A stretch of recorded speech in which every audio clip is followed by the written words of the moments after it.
వీరబాల దివస్ సందర్భంగా శ్రీకాళహస్తి పట్టణంలోని Vidyajyothi public school నందు వీరబాల దివస్ కార్యక్రమాన్ని బీజేపీ తిరుపతి జిల్లా మాజీ అధ్యక్షులు డాక్టర్ చంద్రప్ప ఆధ్వర్యంలో నిర్వహించారు. ఈ కార్యక్రమానికి బీజేపీ నాయకురాలు కండ్రిగ ఉమా విద్యాజ్యోతి పబ్లిక్ స్కూల్ అధ్యాపకులు విద్యార్థులు పాల్గొన్నారు. ఈ సందర్భంగా విద్యార్థులను ఉద్దేశించి డాక్టర్ చంద్రప్ప మాట్లాడుతూ ప్రధాని నరేంద్ర మోడీ ఆధ్వర్యంలో కేంద్ర ప్రభుత్వం జనవరి 9న 2022 సంవత్సరం ఈ మేర గెజెట్ నోటిఫికేషన్ జారీ చేసిందని తెలిపారు.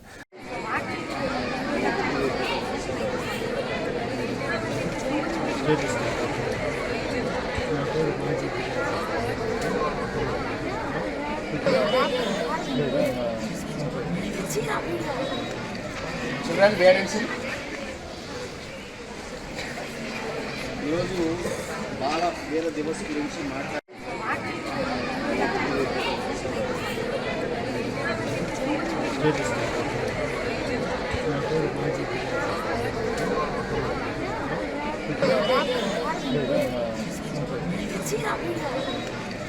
చిల్డ్రన్ పేరెంట్స్ ఈరోజు బాల వీర దివస్ గురించి మాట్లాడడానికి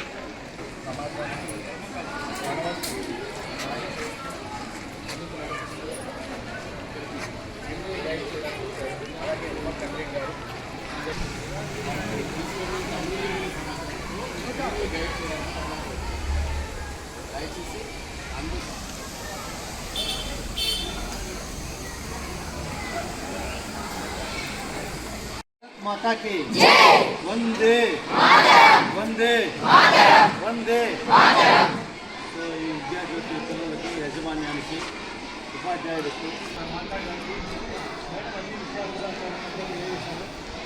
ముఖ్యంగా ఇటువంటి విషయము మనం చదువుకో.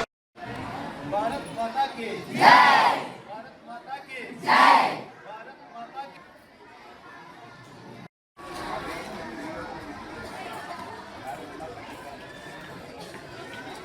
పంపిస్తాడు ఔరంగజేబు వాళ్ళకి ఏమని పంపిస్తాడు, మీరు కనుక బయటికి వెళ్ళిపోతే ఈ వదిలేసి ఈ కోట ఈ రాజ్యం వదిలేసి మీరు బయటికి కనుక వెళ్ళిపోతే నేను మీ ప్రజలందరినీ కూడా వదిలేస్తాను, వాళ్ళని ఏమి అన్ను, లేకపోతే ప్రజలందరూ చంపేస్తాను చనిపోతారంటారు.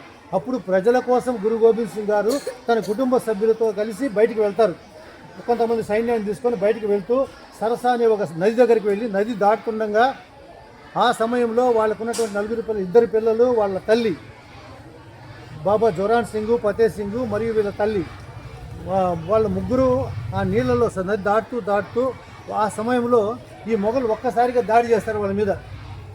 అనుకోకుండా ఆకస్మిక దాడి చేసినప్పుడు వీళ్ళు ఒకరికొకరు మిస్ అయిపోతారు. దాంట్లో వాళ్ళ తల్లి మరియు వీళ్ళ యొక్క పిల్లలు ఇద్దరు తప్పుకోవడం జరుగుతుంది. తప్పిపోతే వాళ్ళు కొంచెం దూరం వెళ్ళిన తర్వాత వాళ్ళ ఇంట్లో వంట మనిషి ఒక అతను వాళ్ళని కాపాడి ఇంట్లో పెట్టుకోవాలి. వజీర్ ఖాన్ అనే ఒక సామంతరాజు ఈ విషయం తెలుసుకొని వాళ్ళని పోయి నాకు అప్పగించు, నీకు డబ్బులు ఇస్తానంటే ఈ వంట మనిషి అతను ఒప్పుకొని వీళ్ళ పిల్లల్ని వాళ్ళకి అప్పచెప్పిన తర్వాత అతను చిత్ర హింసలు పెట్టాడు వాళ్ళని.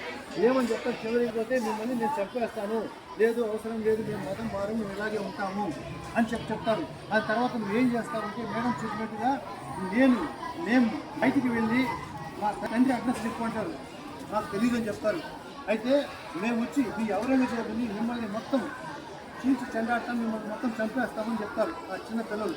ఆ మాట ఎప్పుడైతే చెప్పారో దానికి అతనికి కోపం వచ్చి తట్టుకోలేక మిమ్మల్ని ఇప్పుడే చంపేస్తాను, మీరు మర్యాదగా మీరు చెప్పాలి, మీరు మతం మారాలి అని అంటే సజీవ దహనం, మిమ్మల్ని బతికుండగానే మిమ్మల్ని దహనం అంటే సజీవంగా పూర్తి చేస్తానంటారు.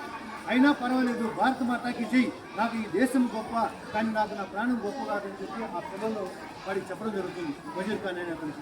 అప్పుడు వాడు ఏం చేస్తారంటే ఇట్లా నించోబెట్టి పిల్లల్ని వీళ్ళు చనిపోతారు, ఆ చిత్రహింసను భరించలేక చనిపోతుంది. వీళ్ళు 2 రోజులు ఆహారం లేక చలిలో గుడ్డలు లేకుండా చల్లటి దీంట్లో పెట్టారు. వాళ్ళు పెట్టిన తర్వాత వాళ్ళు చుట్టూ శల్యమైపోతే వాళ్ళు ఈ విధంగా మార్చుతారు వాడకాలు. అయినా వాళ్ళు ఒప్పుకోకపోతే గోడలు, ఇదిగో మీరు చనిపోతారు, గోడలు కడుతున్నాను, మోకాళ్ళు వరకు గోడలు కడతారు. కట్టిన తర్వాత చూడండి మీకు నింపుతానంటే ఓకే నింపు అని ధైర్యంగా చెప్తారు.